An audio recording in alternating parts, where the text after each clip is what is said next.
भारत के तमाम शहरों को यातायात साधनों से जोड़ने की सुलभ व्यवस्था हो रही है। हवाई यात्रा की बात हो, रेल मार्ग की बात हो, मेट्रो की बात हो, तमाम चीज़ों से जल मार्ग की बात हो, जोड़ने की कोशिश हो रही है।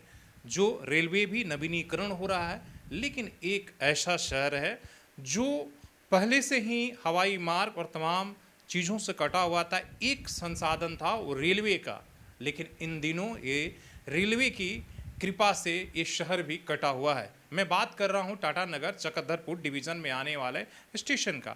आजकल रेलवे की कृपा से जहाँ जहाँ पर अभी कुछ सालों तक जाना सोचना संभव नहीं था, आपने देखा अभी प्रधानमंत्री ने जम्मू से जो कटरा से श्रीनगर को रेल मार्ग से जोड़ दिया, वंदे भारत ट्रेन चला दी। जहाँ पर सोचा नहीं जा सकता था, सिर्फ एक हवाई मार्ग और एक यातायात के साधन आपके पास सड़क मार्ग था, जो किसी भी परिस्थिति में अगर वहाँ बारिश आ जाती थी तो वहाँ पर पहाड़ भूस्खलन होने से घंटों या कई दिनों तक जाम रहता था। लेकिन सरकार ने अपने दूरगामी परियोजना से रेलवे को श्रीनगर को भी जोड़ दिया है।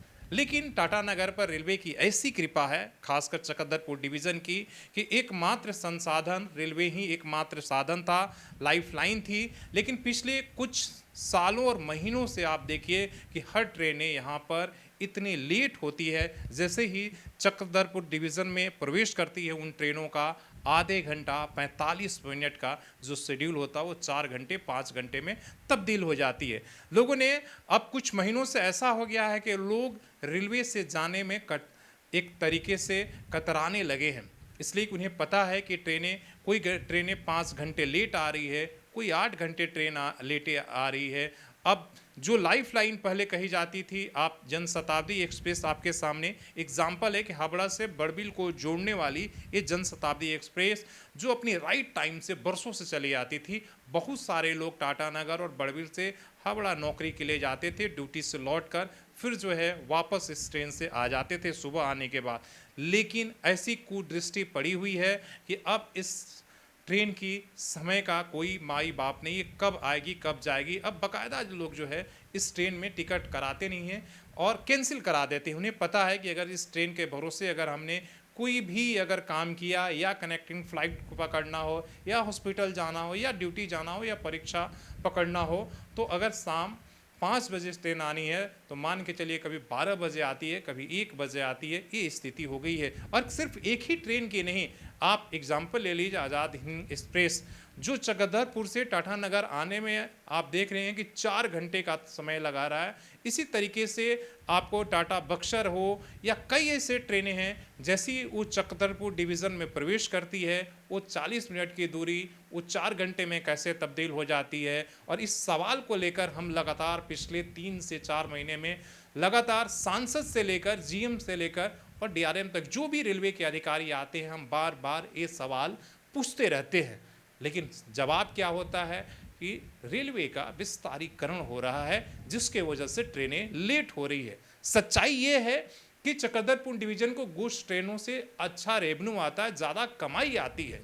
और कहा यह जा रहा है कि एक तरीके से अनौपचारिक तरीके से कई लोगों ने बताया कि ऊपर से ही आदेश है कि गुड्स ट्रेनों को ज़्यादा से ज़्यादा प्राथमिकता दिया जाए उन्हें, जो है इसलिए कि अभी निजीकरण का दौर चल रहा है, सरकार को भी पैसा चाहिए, इसलिए सबसे ज़्यादा पैसा गुड्स ट्रेनों से आता है। और इसी के कारण एक तरफ तो थर्ड लाइन और फोर्थ लाइन का काम चलना वो अलग है, लेकिन इसका क्या ऐसा कारण हुआ कि इसलिए इतनी ट्रेनें लेट हो रही। पहले भी गुड्स ट्रेनें चलती थी, तो सबसे बड़ा कारण ये है कि गुड्स ट्रेनों को प्राथमिकता, और जिन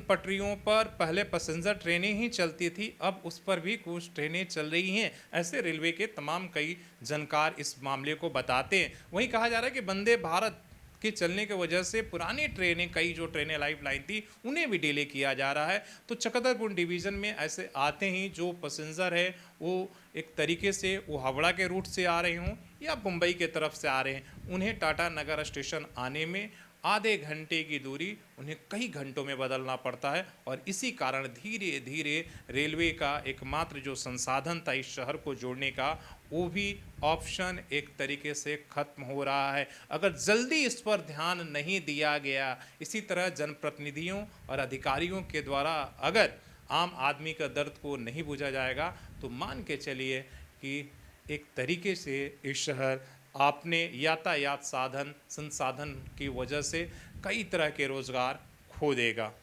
लोग दूसरे शहरों से उनके मुश्किल होगा कि उन्हें ट्रेन पकड़ना होगा तो रांची से जाकर पकड़ेंगे, बोकारो से पकड़ेंगे, धनबाद से पकड़ेंगे, कई अन्य शहरों में उन्हें जाकर पकड़ना होगा। जैसे फ़्लाइट पकड़ते हैं वही उनके पास एकमात्र ऑप्शन बचेगा। इसलिए कि ट्रेनें इतनी विलम्ब हो रही है, लगातार आवाज़ उठाने के बावजूद भी उस पर कोई कार्रवाई नहीं हो रही है। जबकि अभी ना तो कुहासा है, ना कोई कारण है, इसके बावजूद भी ट्रेनों को विलम्ब होना आम आदमी के ऊपर क्या गुजरता है, जो यात्रा करता है उसे पता है। धन्यवाद।